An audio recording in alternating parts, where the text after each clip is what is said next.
Zyga, we don't hear you. Zyga, we can't hear you. To mute it. Mike, Gotta unmute yourself. Hang on, let's say, Mike, is Zaga muted? Everybody's unmuted, Chairman. Okay. it shows it's unmuted from this end, not. Zyga, you can hear us. You can hear. Gary, the attendees you're talking about? On the Economic Development Commission. Oh, yeah, we've got all 4 people Zyga, Antonetti. unmuted. Okay. We have you unmuted here. So I don't know what's going on. Okay. Sorry, can you hear us? Zyga? Yeah, she can hear us. Yeah. Yeah. Oh, Okay. Okay, we'll start anyway here. I'd like to call the Economic Development Commission's regular meeting to order. Today is Thursday, October 15th, 2020. It is 7:30 p.m. and roll call. And Stephen Miskey? I'll do the roll call. That's okay. It's 5 of you. so Joe McGrail, Ted Miglerese, Steve Miskey, Zaga, Antonetti, and George LaCapra. Okay. Nobody else? Michael, Charlie is not signed in or anything? No. Or Jack Craven, okay. Jack Trader is not signed in? Okay. Okay. Public participation? Is there any public participation? After the camera? Yep. Okay. Mute? Yep. She's self-muted, she can unmute this time, Mr. Chairman? Hi, it's Catherine? Catherine Camera, 31 Cottage Place, Nopeville. I noticed it's not been on the agenda for a while. The urgent care facility that was talked about so much, and last I remember, I thought it was said that they found a location on Straits Turnpike. So that's what I remember last, but I did miss a few meetings, so I apologize. Maybe there was something that happened that I am not aware of. So I just wondered what was going on with that.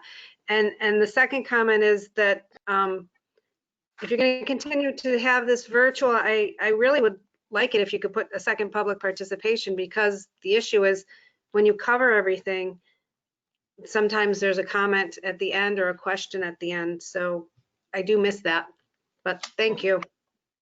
Okay, I can answer your first question. Everything went silent on that proposal.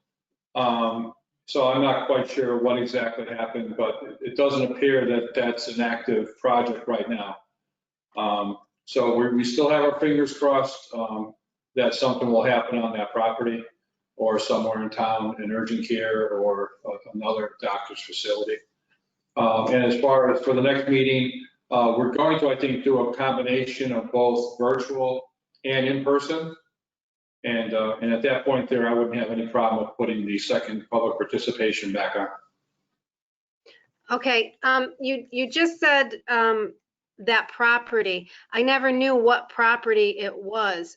Was it the property that is across from, was it the Shaker property across from Staples? Is that what they were looking at? That was one of several. Okay. That wasn't the only one, but there was one of several that people were looking at. Okay, thank you. Okay. Is there any more public participation? Yes, Gary had his hand up. McDonald? Hi, Gary McDonald, Mount Fair Drive. Hi, Gary. Hi. Would you like to make any public comment or just going to sit, you want to just sit through and just listen? I think I'm just going to listen in on this one. I appreciate it. Thank you. Okay. Glad we can hook up here. And I will give you a call in the next week or so. Maybe we can get together as we discussed previously. Very good. Thank you. There's McDonald, you got the spelling? Yeah, I got it. Okay, so, yeah. Okay, any other public participation? Any other public participation? Hearing none, we'll move on. Is there a motion to accept the minutes of the September 17th, 2020 meeting? But we did notice that there's an error that George Capra was mentioned as absent, but he was actually here. So if someone would like to make a motion with that correction, with George LaCapra being moved from absent to present, I'd entertain that. I make that motion. I'll second it with the change included. Okay, motion's made and seconded. Any discussion? Seeing none, all in favor? Aye. Opposed? Aye. Abstention? Okay, thank you. Correspondence? No. None, okay. And we'll move on to the, Joe, your report.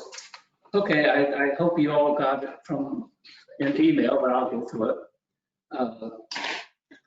Number one, there, I've been in communication with departments who own the former Kmart property. And I asked them to give me the latest information on tenants that they have. And she indicated the following: we have signed leases with Ace Hardware, Universal Gym, Napa, and Husqvarna lawnmowers, and letters of intent for 4 other tenants. She says, Joe? And number 3, is that 2 separate ones or one? you know, I'm not sure. Napa has taken the back of the Kmart building. So I don't know whether they're this, it's a strange mixture to have an auto parts place also be a lawnmower. I don't know whether they're expanding their business. I'll find out if they're separate businesses or whether they're the same. Might be Napa Auto Parts. It is, yeah. It is what? It's Napa Auto Parts. Yeah. I'll find out. You're gonna move over off Main Street? I believe so. We don't know that for sure. This is what she gave us, so we can draw some assumptions, but I don't want to go down that path either, so. One of the other tenants in that strip talked to me today, and she said she's heard one of them will be a Jersey Mike's, whatever that is. I guess it's a submarine place. So, yeah. Subsandwich.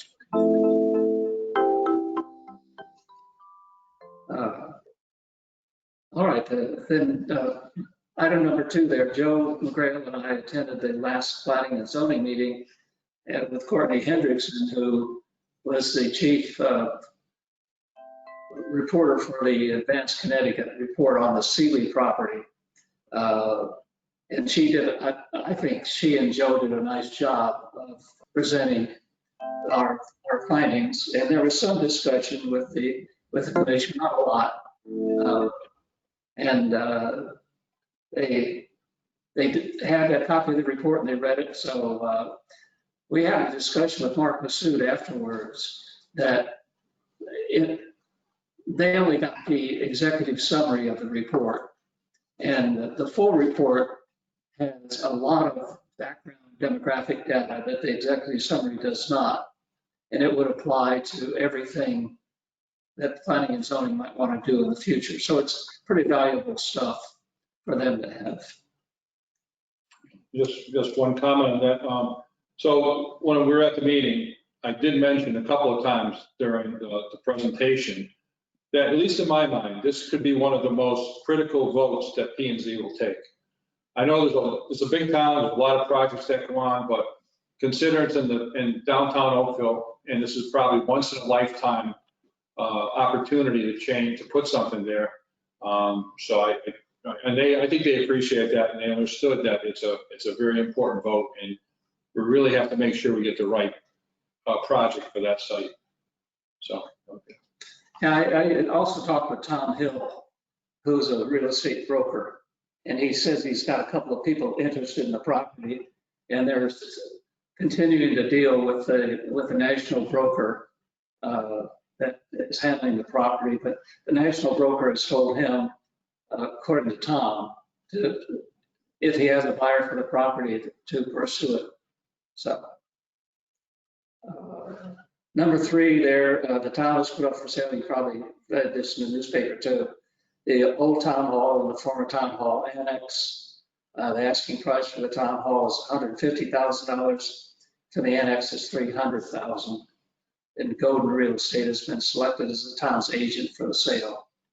So we hope one of these days somebody will buy both of them. But Planning and zoning, at the meeting that we attended, item number 5 there, voted to approve the site plans for a 23 by 38 foot addition to the existing Carvel structure on 1300 Main Street. The addition will be on the southern side of the building adjacent to Space Turnpike, and it will basically cover the area currently utilized as a patio and outdoor seating. So, and they approved the site plan for that. I think you skipped number 4. Hey, pardon? You skipped number Did you 4. skip number 4 there? I That was did. just a rehashing, I think, of what you had. Oh, yeah, I'm sorry. Yeah, that just sort of a rehash of the Tom Hill discussion where, sorry about that. And since Advance Connecticut sent out a request for any place in the state of Connecticut that might fit the needs of a healthcare company that develops, manufactures, and tests viral therapy products. Companies looking to develop a late phase and commercial virus manufacturing facility on the East Coast. They intend to build a 200,000 to 300,000 square foot building, which would require 10 to 15 acres of property, and they propose to create 50 to 100 jobs. I presented we have a couple of properties that I presented to them. On Park Road, there's a property that's 26 acres across from the old Muscatine property. And of course, a portion of the Muscatine property is now owned by Dufour. Dufour, thank you, who's now owned by Dufour. A piece of that property could be used for this. So they also mentioned, Advance Connecticut also suggested the Sealy property, which so you can put it on the list, but I'm not sure we town a manufacturing facility there. But we do have at least several lots, and as you know, the 100 acres where the mall is going to be, that's still available for development. So we have plenty of room for 200 to 300,000 square foot building with 10 to 15 acres. So we're good to go on all of them. They are looking for sites throughout Connecticut, and we have 3 that I proposed to them. So, and that's the end of my report. Okay, thanks, Jim. Okay, so move on to item number 7, old and unfinished business. And as usual, we've already discussed some of this because, again, there's a disconnect between when Joe writes his report and we do the agenda. So a little bit overlap, but it's at least we know we're covering everything. The Kmart building, as Joe mentioned, he'll get some clarity to that one item. Right. And but it looks, there's been a lot of work over there. See a lot of activity, a lot of trucks over there every day. So I anticipate for the next few months, we're going to see some businesses open there. So, which is a good thing. I noticed they had all the doors and windows in. Yeah. So. And it's starting to put the canopy up. The canopy is half up. Oh, it's or at least the framework for the canopy is up. And so it's moving right along. So it's very encouraging. Then B, I'm leaving the on here, item B, that's that marketing proposal that we talked about for Advanced CT. That would be another approximately $15,000. And what that would be for is to market all the available properties in Watertown. So I think that's something we may want to, once we get this Sealy put aside and we get a little bit further down the path with Sealy, I think we'll move on and we'll try to approach the town council for some funding to do a marketing proposal. And that would be a national marketing proposal for the properties. Again, item C is the draft. Yeah. So has everybody read that, at least the executive summary of the CT Connecticut, CT Advanced proposal? Okay. I mean, what I'd like to do is get a motion to just accept that. It's sort of semantical, but I think it's important that that becomes more or less an official document. It's already been through P&Z because we had an opportunity to do that presentation. But if someone would like to make a motion that we accept officially accept the Connecticut Advanced Sealy report, I'd entertain that. So I get, you can raise your hand if you want to do any of these things. Sorry about that. It's all right. I'm not muted Oh, anywhere. there you're coming through now. We're hearing you now. We hear you. Yeah, We hear you. Okay, you're good. all right. Okay, would somebody like to make a motion that we accept the report? Ted, Make it. is there a second? Second. I'll second. Okay, George, yeah. Okay, motion's made and seconded that we accept the advanced CT report on the Sealy property. Any further discussion? All in favor? Aye. Aye. Opposed? Okay, thank you. Okay, I also left the Main Street storefront discussion. We talked about that last time. I did see some good news that the old, for people who know, the old Tauntauns in Oakville, there's brown paper up on both sides of the building. So it looks like somebody's going to move into that in Oakville. That's close to where the old Dunkin' Donuts used to be. Oh, okay. So that's good. That's been empty for quite a while, so it looks like there's some activity there. Where's that from? Huh? Center of Oakville? Yeah, it's in Oakville, close to where the old Dunkin' Donuts was in Oakville. Across from the dam. Yeah, there's storefronts there. Yeah, there's two storefronts and both are papered up now, so something's going on in there now, so, which is good. That's been empty for quite some time. But I'm going to continue to leave this on here under old and unfinished because we really have to figure out something or how we can move forward with some of these storefronts. I know it's a very difficult subject, but I think it's worthy of discussion. And so I'm going to, like I said, I'm going to leave it here for a bit longer and we can have some follow-up conversations. Item E was the Carvel patio being covered, which is good for Carvel, and given the COVID, that's desperately needed by Carvel and G Burgers. F, we talked about general business conditions, and I don't know if there's anything somebody would like to mention or talk. Good. I will mention that phase 3 is officially on now. So we're into phase 3, which allows 75% occupancy of restaurants and retail stores. So that was official, I think, as of October 8th. So it's something. I don't know whether it's really going to help business. I hope it does. But that's the same issue as if you're open, fine, is anybody going to come?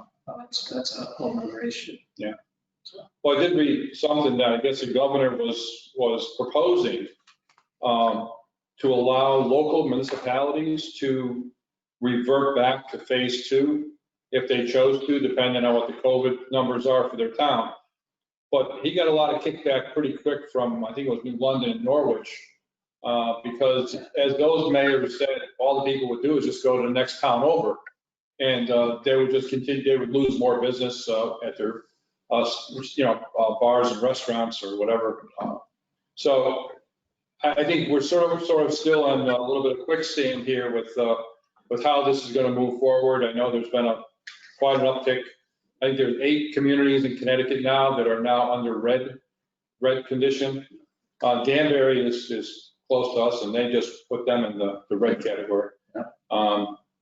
So I think this is just something we're going to have to deal with for the next probably next year. I hate to say a year, but I don't see it changing drastically in the next couple of months anyway. But we'll try to help the local business as best we can. I think what we might do is around the holidays, take out another full-page ad. We have the money on the Town Times just to reinforce, to buy local, support the local businesses. So we'll do that again shortly. I mean, short of that, there's not a lot we can do from a commission's perspective, but again, just get the word out there that we really have to support the local businesses.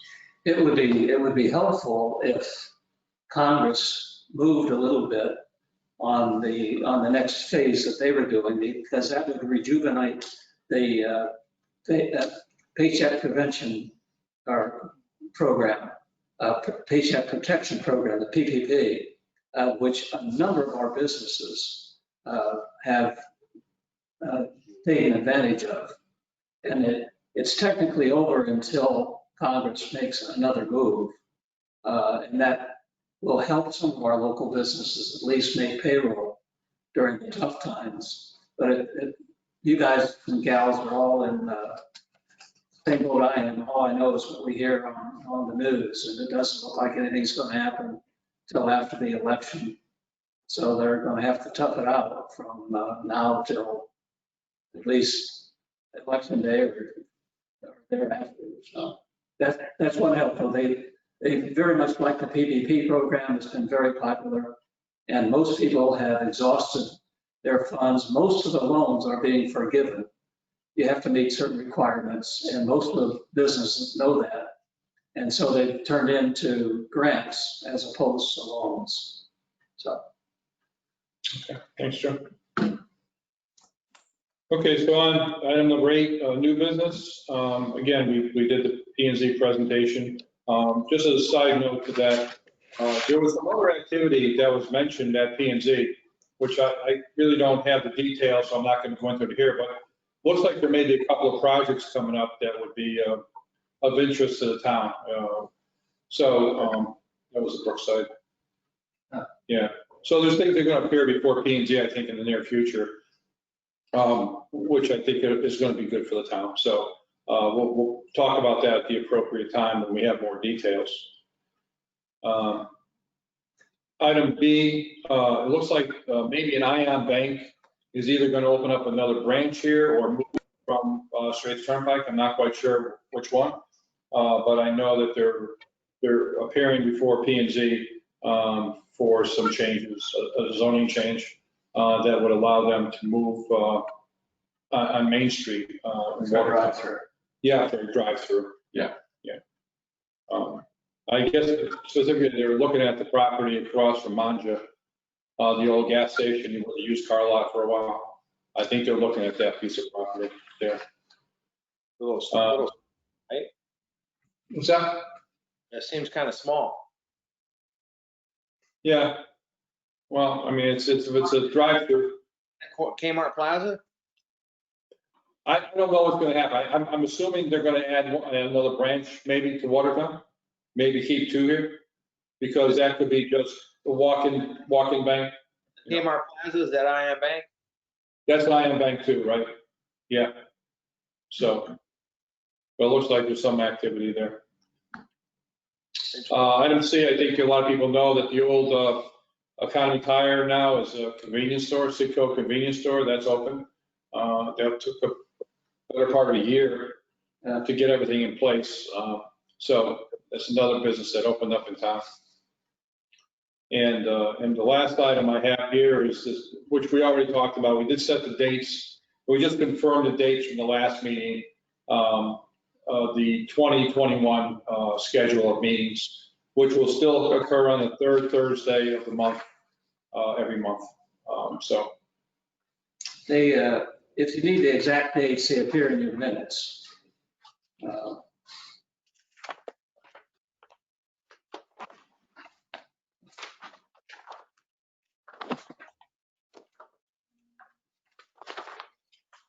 yeah, and just for, no, I was going to say, just for clarity, so in 2021, the meeting dates will be January 14th, February 18th, March 18th, April 15th, May 20th, June 17th, June 15th, I'm sorry, June 17th, July 15th, August 19th, September 16th, October 21st, November 18th, and December 16th.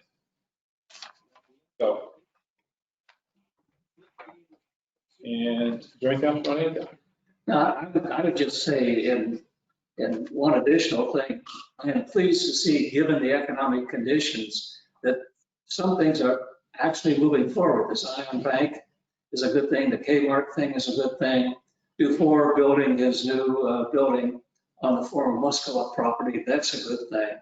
To have really anything going on these days, positively to add to the grand list is a plus, and most of those things will add to the grand list. So I'm pleased that in terrible economic times that some of the things in the town are still moving forward. So I was pleased with that. Yeah.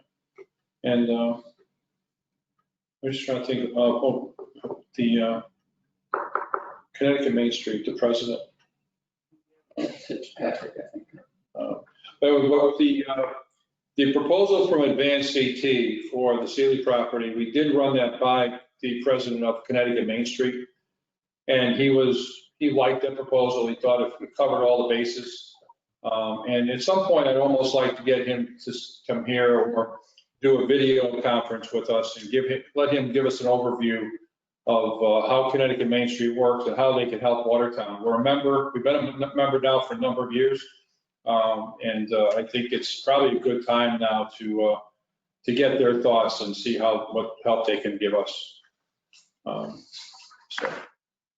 it will be very good news if something happens soon on the Sealy property. But we'll see what's going to happen there. The only holdup in the past has been the pollution issue, and that seems to have been resolved. So, yeah. Okay. Does anybody have anything else? Yes, sir.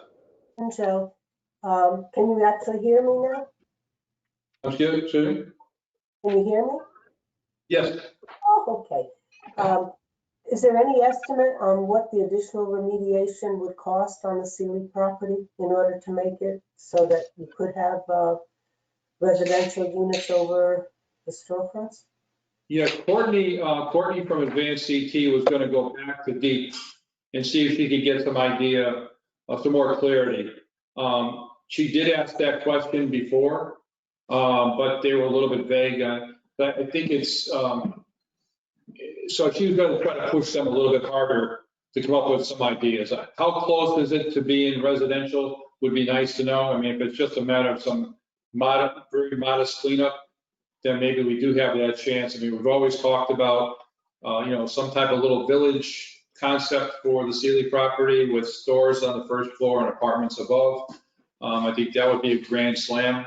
I know Robbie has talked about that, but I've heard it from a bunch of other people in town that they'd love to live in a situation like that. It's a little town center.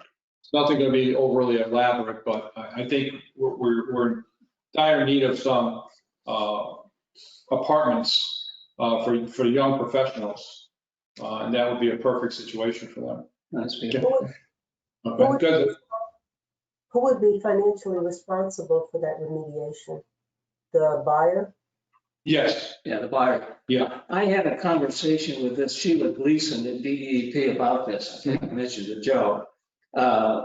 What's keeping it from being residential? And her argument was if they approve it for residential under their current rules, it's not a law, but a rule that says if it's approved for residential, people could drill a well on the property. Well, down below the property is pretty highly polluted. But traditionally, when they completely approve a remediation, that includes penetrating groundwater. And I explained to her that nobody would ever do that because water and sewer is there. And I suggested, and she was going to check on it, whether the buyer could put in the deed restriction that would say there would never be any wells put on the property. And maybe that's the main reason that it wasn't cleared for residential. She indicates to me that historically, when they clear a whole property, they are approving the ability to drill a well and put in a septic, which we obviously, we don't need because water and sewer is there. My sense, and it's just a sense, is it would not be as hard as we're thinking as long as it was in a deed restriction. Whoever bought it, that they could never penetrate the ground for a well or anything deeply down in. So Thank you. Sure. Any other questions or comments?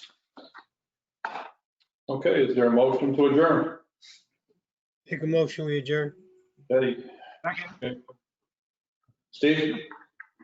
Okay, You all now need to choose, it's 8 o'clock. it's 8 o'clock, yeah. So you need to choose which town meeting you're going to watch. Maybe you watch both of them, I don't know. Both of the presidential candidates are having town meetings at 8 o'clock, so. All right. so- All right, thanks, everybody. Oh, just for clarity, so the next meeting is going to be a combo of virtual and in person. So some people have asked if they can come in and sit in the room. Is that okay, Mike, or you're shaking your head? That's okay. It's not set up yet? Yeah, the chairman's not set up a virtual at this point. Okay, so just virtual? It's just basically recorded. It's live and recorded. Okay. We're working on it, But but can we bring more people into the room here? in a year, Okay. But can we still do a virtual at the same time? as long as we come in to approve the count of people coming in. Okay, okay. All right, so Teddy, we'll get to, I know Teddy, you want to come in, but we'll give you some clarity. We'll send a note out to everybody and see exactly how we can do this next meeting. But stay tuned. We'll get you some more info, okay? Well, I think it's primarily too that we don't record these meetings anymore, so the only official record would be the virtual that we're doing now, right, Mike? Correct. So Yes. we would have to record it somehow, either audio or video. Correct. We have a virtual, you need two-way, like we're having now. Okay, Yeah, A live meeting, you just record it or you have audio. okay. okay. All right, let's work on it and we'll see what we can do for next month, okay? Jack, I'm glad you got connected. All right, thanks, everybody. Thank you. Bye now. Have a good week. Okay, bye-bye. Okay, bye. Okay, we're off, right?